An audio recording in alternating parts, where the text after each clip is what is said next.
Hello everyone and welcome to the National Army Museum for this week's Friday Insight.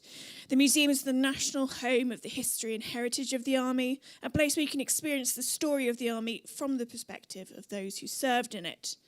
There are many ways to support the museum. You can buy a book in our shop, visit the cafe, donate or become a member where you can get exclusive discounts and your very own events programme. Today I'm delighted to welcome Dan Stone.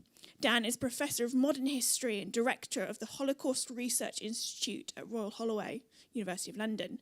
He has published several books on the Holocaust and 20th century European history, including The Holocaust, An Unfinished History, Fate Unknown, Tracing the Missing After World War II and the Holocaust, and The Liberation of the Camps, The End of the Holocaust and Its Aftermath. Today, Dan will explore the experiences of Holocaust survivors and the challenges they faced after the Second World War. There will be time for questions at the end of the discussion for both our online and in-person audience. For our online audience, you can post questions in the chat bar, and these will be put to our speaker at the end. Moving on to some technical points. Should we encounter any technical issues, please bear with us while we work to rectify them. If your stream freezes, we suggest that you click the refresh button at the top of your browser. That usually cures all ills. A member of our team will be active in the chat bar to assist you should you have any questions or issues. With that all being said, I'm now going to hand over to Dan and hope you all enjoy today's talk. Thank you. Thank you, Amy, and welcome everybody. Thanks very much for coming today, especially to hear about this cheerless topic. So it's a pleasure to be here, and I'd like to say thank you to the National Army Museum for the invitation to speak. I'll try and keep it to 45 minutes, and it's a huge topic. I'm going to cover it in a superficial kind of way, but hopefully in a way that will raise some interesting questions, and then we can have a discussion at the end of the talk. I've put up a few quotations to give you a sense of what I'm going to be talking about today. Okay, in August 1945, at a ceremony near Dachau commemorating the liberation, Zalman Grinberg, a doctor and survivor from Kovno, and spokesman for the liberated Jews in the American zone of occupied Germany, asked the 1,700 Jewish survivors present, "What is the logic of destiny to let these individuals remain alive?" He went on, "We belong in the mass graves of those shot at Kharkov, Lublin, and Kovno. We belong to the millions gassed and burnt in Auschwitz and Birkenau. We belong to those tens of thousands, who died under the strain of hardest labor, tormented by milliards of lice and in mud or starvation in Łódź, Kielce, Buchenwald, Dachau, Landshut, Utting, Kaufering, Landsberg, and Leonsberg. We belong to those who were gassed, hung, tormented, and tortured to death in the concentration camp. We belong to the army of 9 million fallen in the war of this organized and cunningly prepared method of murder. We are not alive. We are dead." He then went on, tormenting his listeners further. "We have met here today to celebrate our liberation, but at the same time we are mourning. For every bright and joyful day, at present in the future, is shadowed by the tragic events of the years gone by. 1% survived to see the liberation, and 99% out of this 1% are very ill. Do you enjoy it? Are you able to celebrate? And finally," he said, "we are free now, but we do not know what to begin with free but unhappy life." That's the text as it's given. "It seems to us that for the time being, mankind does not comprehend what we have gone through and what we have experienced during this period of time. And it seems to us, neither shall we be understood in the future. We unlearned to laugh.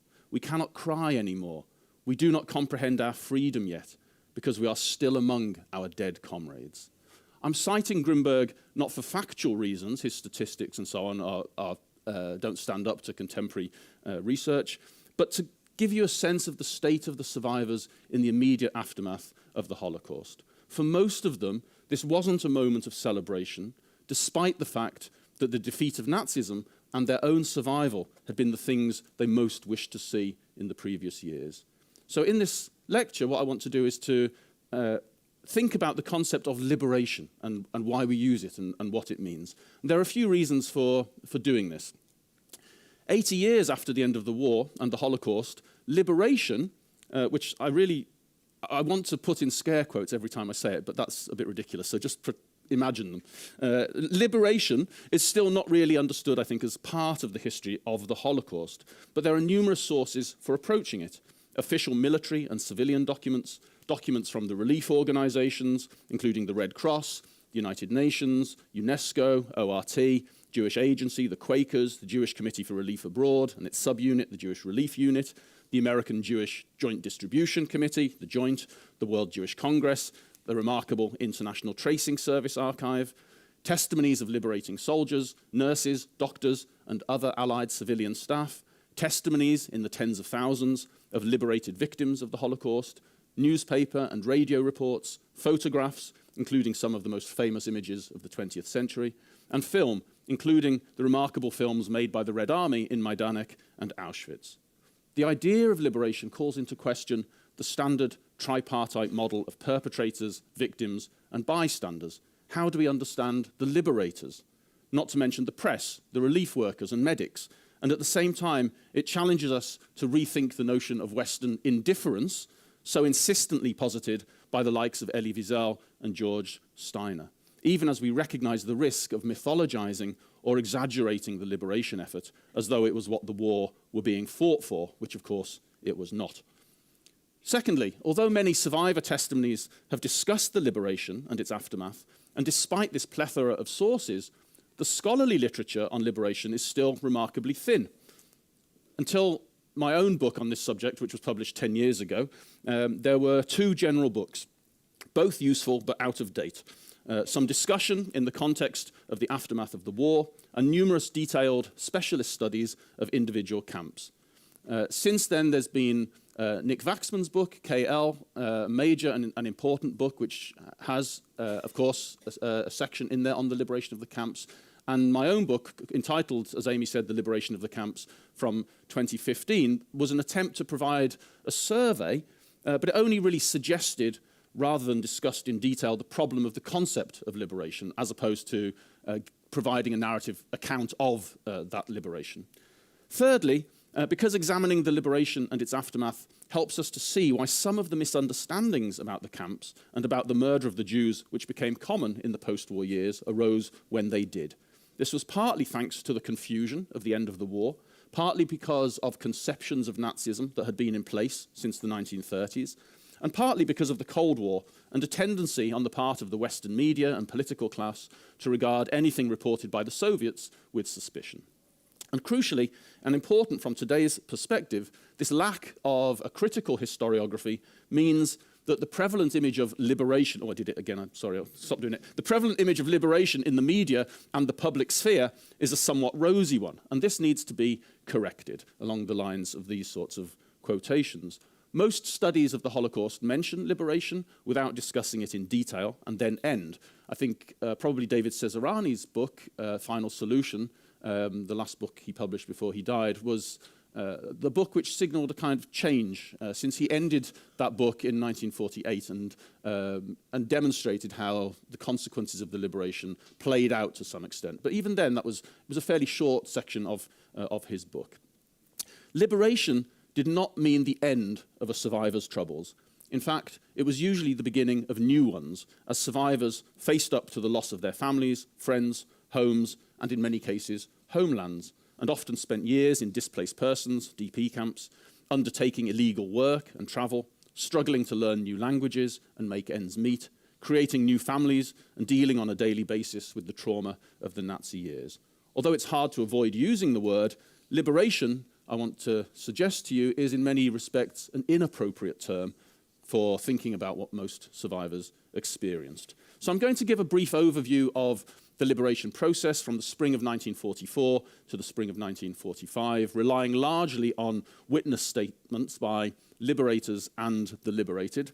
And then I'll talk about how a historical survey of this sort allows us to understand how certain popular misconceptions about the Holocaust arose, as well as giving us the tools to correct them.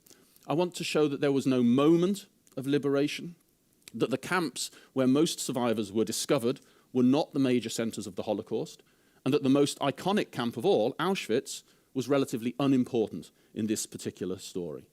which wouldn't matter except for the fact that we commemorate Holocaust Memorial Day on the date of the liberation of Auschwitz. More important than correcting post-war misperceptions, however, I want to show that survivors usually did not experience liberation in the way we usually think of that word. That's to say, as a moment of celebration, as a camp was opened by triumphant Allied soldiers. This did happen, and it happened in numerous places. However, often survivors didn't understand that they'd been liberated at all. I'll show that for a sizable minority of survivors were not liberated in camps, but on death marches where their guards simply disappeared, and sometimes after cautiously emerging from hiding. And I'll show that all survivors faced new difficulties in the post-war world as they learnt of the fate of their families and their homes. That leads into the history of the DP camps, the emigrations from Europe to Palestine, the US and elsewhere, and the recreation of small Jewish communities in Germany and elsewhere in Central Europe. Topics which are beyond the scope of today's talk, but which we can discuss afterwards if you want to. Because of where we are, and because it provides a useful model for thinking about this topic, I thought I would quote first from the words of a British parliamentary delegation which was sent to Buchenwald in May 1945. It's a short pamphlet, 10 pages maybe, and a few members of parliament from different parties went and visited the camp, which had been liberated by the Americans. And at the end of the report, this is what they wrote. In preparing this report, we have endeavoured to write with restraint and objectivity and to avoid obtruding personal reactions or emotional comments. We would conclude, however, by stating that it is our considered and unanimous opinion on the evidence available to us that a policy of steady starvation and inhuman brutality was carried out at Buchenwald for a long period of time, and that such camps as this mark the lowest point of degradation to which humanity has yet descended. The memory of what we saw and heard at Buchenwald will haunt us ineffaceably for many years. I like this because it's a classic lesson in understatement, how to admit one has been profoundly affected in the best British Mandarin style. It's a good precedent, I think, accepting the affective nature of the topic while striving to write critical history, allowing for the workings of both. So, as I tell my students, there's a time and a place for lighting candles and reciting poetry, and the classroom is not it.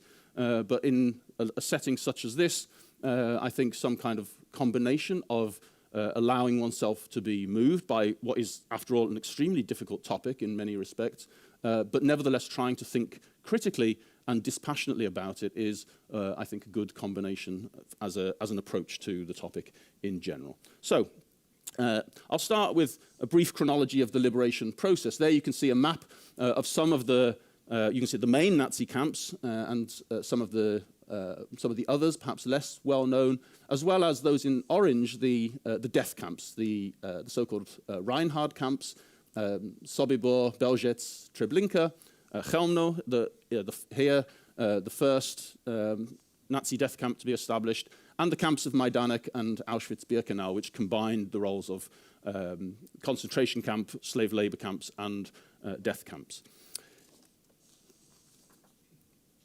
I want to say first a brief word about statistics.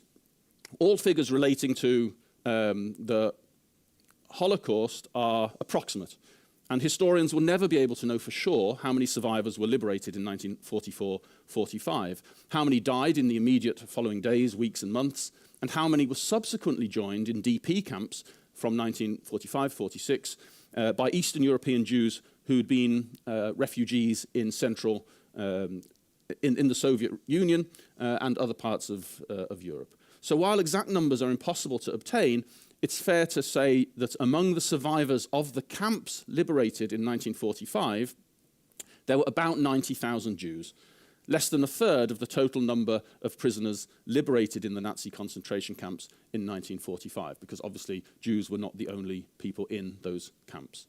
Of that 90,000, many died in the first weeks, leaving between 60 and 70,000. The same number again survived forced labor camps in hiding or with partisan groups. and another 250,000 of the approximately 400,000 Eastern European Jews who'd fled into the Soviet Union, mostly ending up in Central Asia, were still alive in 1945, and a large majority of them returned to Poland, realized they couldn't stay in Poland anymore, and ended up in the DP camps of Germany and Austria and, to a lesser extent, Italy in 1946. So by the summer of 1946, the majority of the Jews in the DP camps were not survivors of the concentration camps. They were people who had been refugees in the Soviet Union, but who were now being treated as displaced persons in occupied Germany. These figures need to be set in context. At the end of the war, there were about 20 million people on the move in Europe, including about 12 million ethnic Germans, so-called Volksdeutsche, expelled from their homelands east of Germany's 1937 borders, Germans who lived in Romania, Czechoslovakia, Yugoslavia, etc. And about 7 million who were classed as DPs, displaced persons, i.e. nationals other than Germans who were in Germany at the end of the war. Most of them were forced laborers who'd been taken from primarily the Western Soviet Union, Ukraine, Belarus, to work in Germany. By the start of 1946, about 1 million of those 7 million DPs remained, the so-called unrepatriables, about half of them non-Jewish Poles, Ukrainians and Balts, unwilling to return to what was now Soviet-controlled territory. Fewer than a tenth of them were Jewish Holocaust survivors, and even fewer of them were liberated in the Nazi camps. Nevertheless, the focus on the Jews in this topic reflects the particular experience that the Jews had undergone, one which separated them from the other DPs. It took a while for first the Americans and then the British to understand that they couldn't simply house Jewish DPs along with non-Jewish ones. It took violence and other incidents for them to realize this, but eventually they did. And we see this, for example, at Belsen, which I'll come back to shortly, when if Belsen eventually became a DP camp solely for Jewish survivors. So, but I want to start by saying, first in this survey, I want to say something about the Red Army, the Soviets, and then I'll say something about the Western Allies.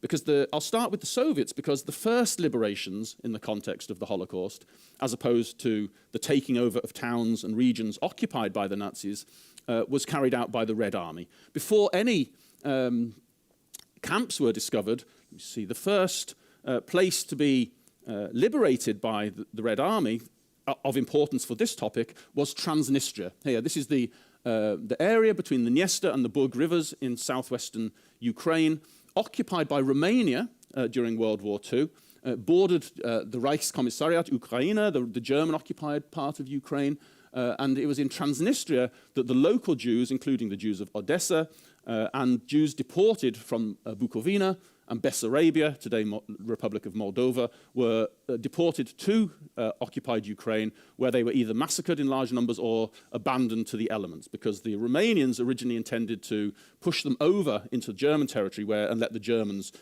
finish them off, which the Germans did not want to do in 1941. So they ended up abandoning them in Transnistria. Transnistria is important in this story because as the Red Army was moving westwards, it was the first place where the Red Army encountered Jews alive in large numbers, including surviving family groups, for the first time since their march west from Stalingrad, which is about 1,300 kilometers east of Transnistria. So these were the first living Jews they'd come across in substantial numbers at that point, in the spring. This is March 1944.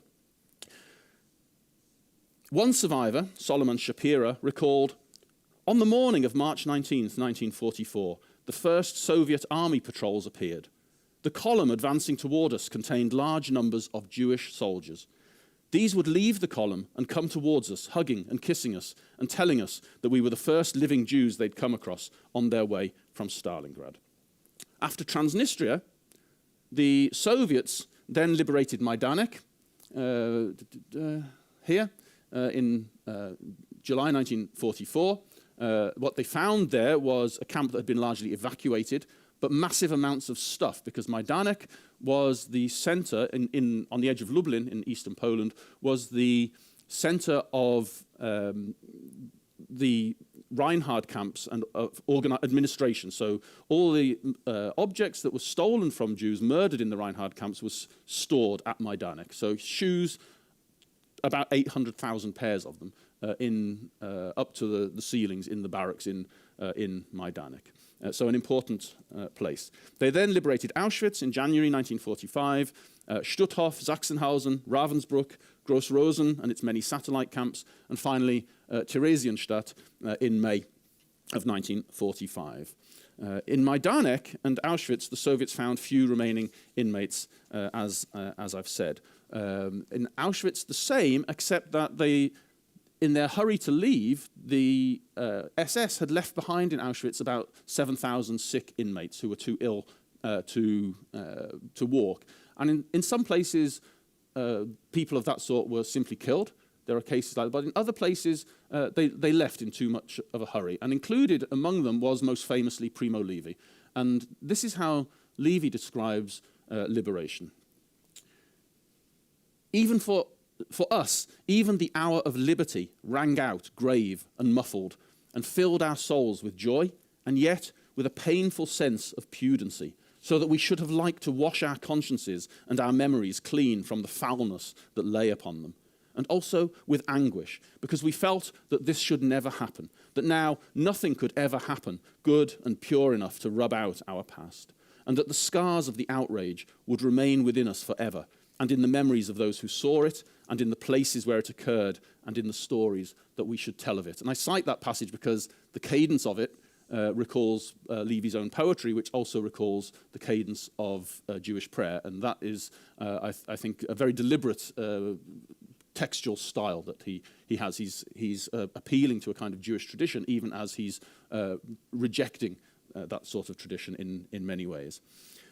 From the other side of the fence, it's hard to disentangle the Red Army soldiers' reactions from communist propaganda put out by the Sovinform Bureau to the effect that the camps should enrage and embolden the Soviets to fearsome revenge. Yet when you read the accounts carefully and without either accepting or disregarding the familiar Marxist-Leninist vocabulary and slogans, you can see that those Soviet soldiers who liberated the camps were every bit as affected as their Western counterparts, and this shouldn't really surprise us.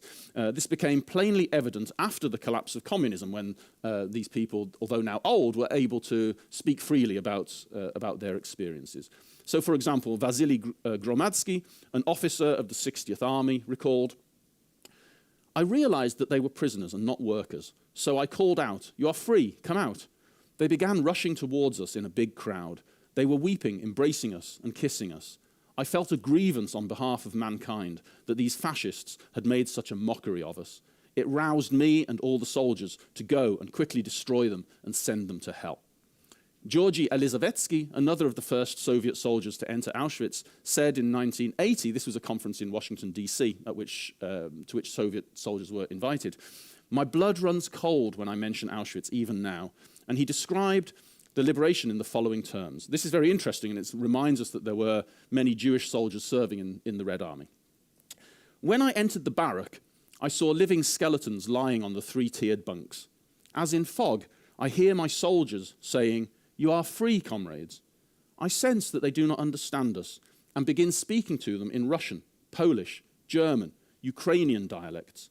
Unbuttoning my leather jacket, I show them my medals. Then I use Yiddish. Their reaction is unpredictable. They think that I am provoking them. They begin to hide. And only when I said to them, 'Do not be afraid. I am a colonel of the Soviet army and a Jew. We have come to liberate you.' Finally, as if the barrier collapsed, they rushed towards us, shouting, fell on their knees, kissed the flaps of our overcoats, and drew their arms around our legs. And we could not move, stood motionless, while unexpected tears ran down our cheeks." And this is why I think in these instances the comments of the Soviet soldiers are so similar to the British and American ones, because these are soldiers who fought their way westwards from Stalingrad. They've seen a lot of stuff, and yet there they are crying in the camps with these people, because this is not warfare. This is something, as Levy said, that should not have happened. These are civilians that they're talking about. It's an entirely different set of circumstances. One of the most significant documents of the Soviet liberation was a pamphlet called The Extermination Camp, written by Konstantin Simonov, a journalist who was attached to the Red Army. This was originally published on the Red Army radio in August 1944, and then published by the Progress Publishers, Moscow's publishing house, in various languages. It reportedly had a devastating effect, as the research for it had had on him. It's perhaps the earliest account of a liberated camp. Extremely interesting, because when you read it, you see how all the tropes with which we're now familiar, the barbed wire, the barracks, the guard towers and so on, he alights on all of these things as indicative of what a camp looks like and what they were being used for. He says, despite not being in possession of all the facts, I quote him now, "I cannot remain silent. I cannot wait. I want to speak at once, today, about the first traces of this crime that have been revealed, about what I have heard during the past few days, and about what I have seen with my own eyes." In fact, he'd been able to establish a considerable amount of reliable information, including the mixed use to which Majdanek was put as a camp. And he says, "This was a veritable slaughterhouse, the daily number of deaths in which was regulated by two circumstances. First, the number of arrivals in the camp, and secondly, the number of labourers required at the different stages of the indefinitely continuing building operations."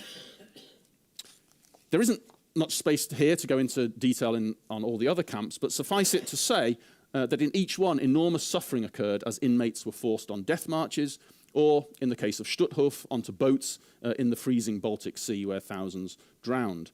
I'll show you here, for example. You can see Stutthof is at the top here, in what's close to today Gdansk. Even after the initial shock of liberation for those who survived, all Jewish survivors faced the same basic problems of isolation and loneliness, and an inability, at least at first, to translate their freedom into happiness. As one survivor of Ravensbrück articulated, "I took liberation for granted. I expected it. I didn't celebrate. There were dances. There was a dance going on. I remember one night. The Russian women prisoners, and the Polish women prisoners, and whoever was there was a castle, and you had to go up the hill to get to it. And they were dancing. And we," she means the Jewish survivors, "we couldn't dance. We knew what had happened, and we knew that there was no home to go back to. And to us it was, yes, we were free, we were alive, but there was no way to throw us into a celebration of any kind." The same is true of Gross-Rosen. Here you can see today in what's western Poland, not far from the Czech border. Gross-Rosen is, I think, in the English-speaking world, perhaps the least well-known of the major Nazi camps. It held, in January 1945, 11% of all the camp inmates at the start of 1945, so about 78,000 people, a third of them women. And it was among the last of the camps to be liberated. The inmates of its 35 subcamps, including Görlitz, whose inmates had been sent out on an evacuation march and then marched back again several weeks later because of the proximity of the front line, were not liberated by the Soviets until the 8th or 9th of May, so the very end of the Second World War. Those in them, in other words, the last people to be liberated, were desperate to get out. And one writes, "Before dawn, there's no one at the gate, no Germans. We see no one anywhere around. I told them, don't go out, it's a provocation. You go out, they'll start shooting." It was the morning of May the 9th. Suddenly, we heard banging on the gate. We saw Russians' wagons, so we knew by then. They said, "You're liberated." First, we ran away, just to get away. First of all, to get out of the camp. We were hungry. We had this hunger. As I've also said, some were liberated on death marches, and I put this map up. This is not a complete map of the death marches, which would be far too confusing to show, or even to try and put together as a map, but to give you an indication of the fact that the major camps in the east were evacuated and the inmates forced on these marches to the surviving concentration camps in Germany proper at the end of the war. And many survivors were liberated on these marches as the front line was approaching and the guards would simply disappear, leaving what were effectively marching concentration camps to work out for themselves what was happening. So, for example, one woman known only as Erna M., this is on how her name is given in the interview, was deported from Auschwitz to Ravensbrück on a death march in January 1945, and from there to Malchow. At the end of April, she was sent from Malchow on another death march, but after 2 days on the road, the group discovered with surprise that the war had ended. Suddenly, the SS vanished. We just couldn't believe it. We stood there and we were free. Then, of course, we hid in the forest until the soldiers said, "Come out, you are free, the war is over." But we could not believe it. If someone tells me today they did believe it, well, I guess that's their nature, but I was not able to comprehend it. Because if you're imprisoned for such a long time, 3.5 years, and suddenly someone tells you you are free as a bird, that is, and most of all, the gassing that I saw in Auschwitz. What were the chances that I would survive it all? I got through selection 3 times. So there are all these experiences of people whose liberation was neither celebratory nor anticipated, just kind of happened as part of the continuum of their trajectory through Nazi-occupied and then free Europe. Let's compare the Soviet experience with that of the Western Allies. The Western Allies' first experience of a camp was Natzweiler Strutthof in France. It's not marked on the map, here in the Vosges Mountains in Alsace, liberated by the British and Canadian troops in November 1944. But because it followed soon after the liberation of Majdanek and the Western press's suspicion that Soviet reports were exaggerated, the discovery of Natzweiler was reported on, but it was then kind of dismissed as if it was an aberration and that the Western Allies didn't really need to think about it anymore. And it was only when more and more gruesome camps were discovered a few months down the line that the Allies' eyes were suddenly forced open. So the camps liberated in April and May 1945 in short order included many of the sub-camps of Buchenwald, Dachau, Sachsenhausen, Ravensbrück, Flossenbürg, etc., Mittelbau-Dora, Mauthausen and its subcamps of Gusen and Ebensee, and most famously of all, particularly in this country, Bergen-Belsen, and I'll come back to Belsen shortly. Again, there's only space for a very short survey, but what's clear is the similarity between the experience of liberation for all the soldiers and for all survivors, irrespective of where and when they were liberated. But that similarity isn't the experience commonly remembered and depicted in popular accounts of the end of the Holocaust. Like their Soviet counterparts, the American, British and Canadian soldiers who first entered the Nazi camps would also be scarred for life by the experience. Leon Bass, a private in the US Army, very interesting, a black soldier, and his testimony, you can watch his testimony on the US Holocaust Memorial Museum website and on the University of Southern California's Visual History Archive website. He said he didn't know what a concentration camp was when his officer told him that was where they were going. And then he said, "But on this day in April, I was going to have the shock of my life, because I was going to walk through the gates of a concentration camp called Buchenwald. I could never forget that day, because when I walked through that gate, I saw in front of me what I call the walking dead. Or, as the American liberators of Gunskirchen, another subcamp, put it, as we entered the camp, the living skeletons, still able to walk, crowded around us. And though we wanted to drive farther into the place, the milling, pressing crowd wouldn't let us. It is not an exaggeration to say that almost every inmate was insane with hunger. One British medical student in Belsen, John Roger Dixie, described the scene more than 3 weeks after the camp's liberation. I remember when VE Day came and we went into the hut, which by now was getting a bit more organised. We said in a multitude of languages, 'You'll be glad to hear that the war is over.' So British, 'You'll be glad to hear that the war is over. Germany is defeated. The war is over.' There was practically no response at all. No cheering or waving or well-doning. They just looked at us. The war's over, but not for them. I think they knew there was little hope for them." And Lieutenant Albert Huttler, Displaced Persons Office for the US 7th Army in Mannheim, wrote to his wife that, "The war is officially over, but there isn't a great deal of excitement around here. It may sound horrible to say this, but there isn't as much joy in my heart as I anticipated, because I fear for the peace." Specifically, he feared for the future of the DPs. "They are free, but they are dazed," he wrote. "They are free, but in their hearts, they will never be able to cast off the last 5 years when they were under the protective custody, the benevolent guidance of their German teachers." Survivors could also express concern for the liberators. One, Vera Caroli, recalled, and I quote, "Looking at the British soldiers who had come to liberate us, that look of utter horror in their eyes I shall never forget. It was obvious to me that they could hardly tell the difference between the piles of corpses lying there in the camp and the emaciated survivors." I think that that quotation is particularly poignant, I think, because the thing that makes this topic so difficult to research and to talk about by comparison with, let's say, the killing process of the Holocaust itself is precisely that image of the dead and the living mingled together in the barracks in Belsen is, I think, something that continues to haunt us, no matter how many times we come across these sources. And in Belsen, the first British soldiers to enter became the builders of a national collective memory. "My God, the dead are walking," exclaimed Leslie Hardman, the British military rabbi, when he entered the camp on the 17th of April. "They are not dead," said the girl, a former inmate who was accompanying him, "but they soon will be." Lieutenant Colonel M.W. Gonin wrote a devastating short report which reads like an earthly realization of Hieronymus Bosch's hell.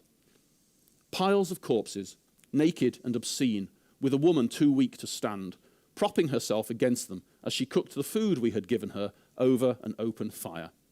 Men and women crouching down just anywhere in the open, relieving themselves of the dysentery which was scouring their bowels. A woman standing stark naked, washing herself with some issue soap in water from a tank in which the remains of a child floated." The chief United Nations Relief and Rehabilitation Administration nurse at Belsen, Muriel Knox-Doherty, an Australian woman, provided a no-holds-barred description of conditions in the camp in her letters home, as in this, one of her first letters of July 1945, which describes the scenes inside the barracks. "Masses of dead remained where they were or were pushed under the floorboards to make room for the living, who were beyond caring. Each of the 2- and 3-tiered wooden bunks held 5 or 6 living sick, mingled with corpses, which owing to weakness and despair, the living were unable to remove. Other sick lay naked on the polluted floor or were wrapped in rags foul with excreta and lice. Diarrhea was rampant. Those lying in the lower bunks had no protection from the excreta dripping from above. On the floors, the excrement was 6 inches deep, mixed with rubbish and rags. The walls were heavily contaminated also." This is why. Let's have a look. I thought I had an image of the burning of Belsen, but this is after the so-called horror camp was burnt down. This sign was put up very famously in Belsen, commemorating where it had stood.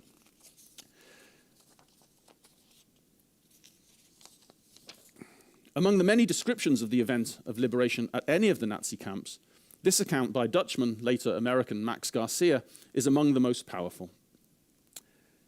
"Soldiers in unfamiliar uniforms gaped in frank amazement from the top of their tanks at a mass of shrunken, ghastly scarecrows in filthy striped rags, a reeking mass with their heads shaved except for a stripe in the middle. The soldiers stared at us, and we stared at them. The silence of the first shock of our encounter was broken now. The gates somehow were opened, and we drew back to allow the roaring tanks and their small escort to roll slowly into the middle of our roll call square.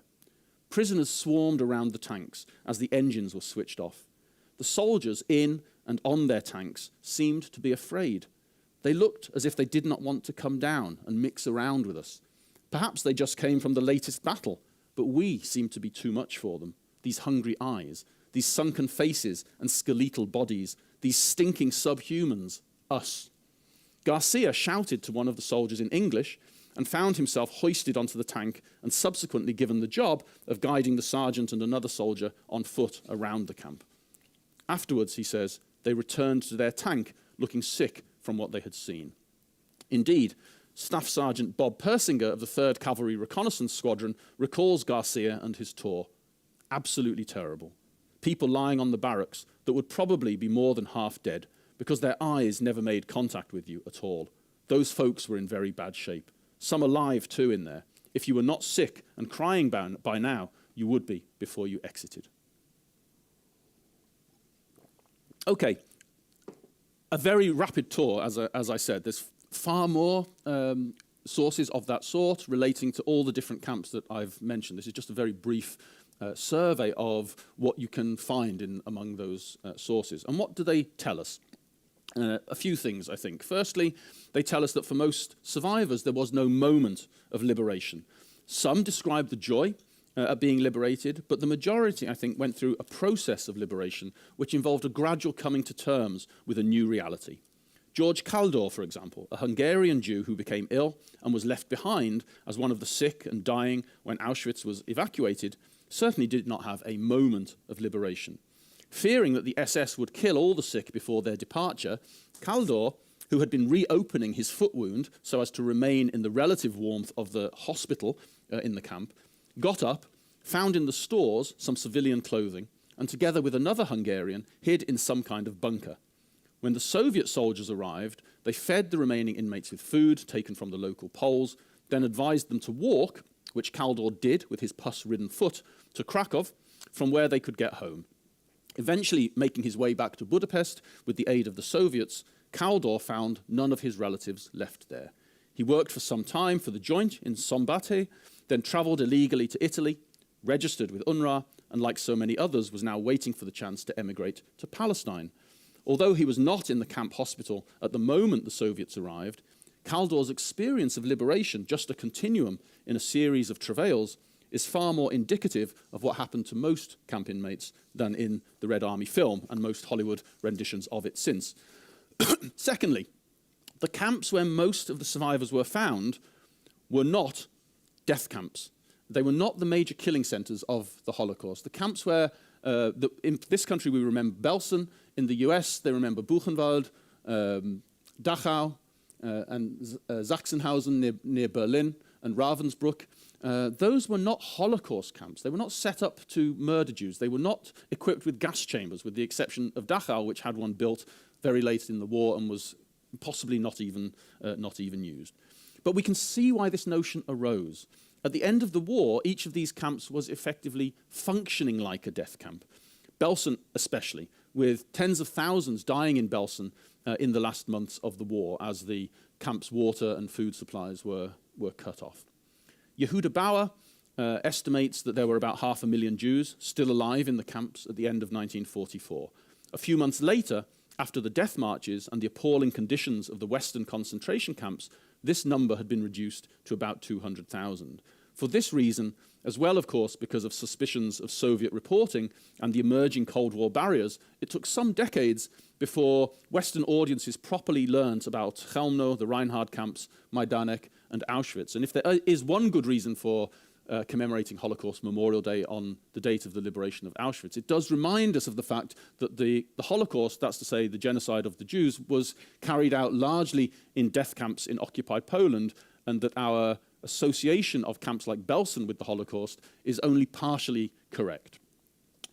That said, Auschwitz, and this is the third point, in the history of the liberation, Auschwitz was not very important.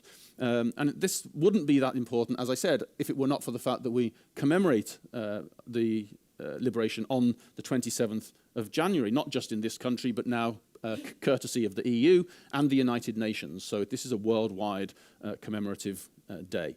Although Auschwitz can rightly be understood, as the historian Peter Hayes puts it, as the capital of the Holocaust, it's important that we don't forget that only a minority, a large minority, but only a minority of Jews killed in the Holocaust were in fact killed in death camps, and about 1.5 million were shot in the so-called Holocaust by bullets as the Einsatzgruppen followed the German army and its allies into the Soviet Union in the summer of 1941. About 500,000 died in the ghettos of occupied Poland and elsewhere. So the death camps that we associate with the Holocaust were not the only sites where people were murdered. Fourthly, not everyone who was liberated in a camp. As I've shown here with a few examples, many survivors became survivors after escaping from or being abandoned on death marches. These people experience what I would call ordinary liberations. That's to say, events which don't conform to the jubilatory image provided by films of camps being opened, but instead are non-dramatic. An example is the story of Pinkas Rosenfeld, who was sent from the Łódź ghetto with his 2 sons to Auschwitz. There they were fortunate enough to be sent to work in a factory near Chemnitz, where the conditions, by comparison with Łódź or Auschwitz, were, as he put it, not so bad. The factory was evacuated on the 13th of April, 1945, and the workers were marched to Czechoslovakia in a walk which lasted until the 7th of May, and during which 150 of the 450 who set out died of exhaustion and starvation or were killed. When they arrived in the vicinity of Marienbad, the SS guards, the same ones who oversaw them at Chemnitz, simply announced that the end had come. And there, he says, we already saw that there is no more. We are already surrounded from all sides. So while walking, somehow we could feel that the skin is already burning on the SS men. So we sat down and we said, we're not going any further. And he said too, well, I'm setting you free. After which the SS men scattered and left us. Rosenfeld and his fellow workers begged for food from the local Czechs, who, he says, treated us very decently, and that was the end of it. Rosenfeld's sons subsequently fell ill and spent 3 months in hospital in Prague before being transferred to Landsberg DP camp, the same Landsberg where Hitler wrote Mein Kampf, where Rosenfeld tried to find out how he could claim the property rights to a house he claimed to own in Tel Aviv. At the time of his interview with David Boda in 1946, he was in Paris and working at what was called Kibbutz Enonville, which is to say Enonville DP camp, hoping to get to Palestine, and like many other interviewees, claiming that conditions in the DP camps were barely better than they had been in the German camps. Surely an exaggeration, of course, meant to emphasize the plight of the DPs not being allowed to go where they wanted to go. For Rosenfeld, the moment of liberation constituted a relatively minor detail in his story, certainly one which he did not think merited much discussion. For most of those who did dwell on it, liberation was a period of confusion and mixed emotions rather than of unalloyed joy. As Arijn Rosenfeld, a different Rosenfeld, said of being liberated at one of Gross-Rosen's subcamps, free, I don't know what it means. I forgot. I'll need some time to get used to it again. First of all, I have to sleep. I doze off despite the noise. I close my eyes. I slumber like someone who's been liberated, and I don't feel it. It's hard to understand what he's talking about, but I think that illustrates the fact that these people were confused and that this was a confusing period.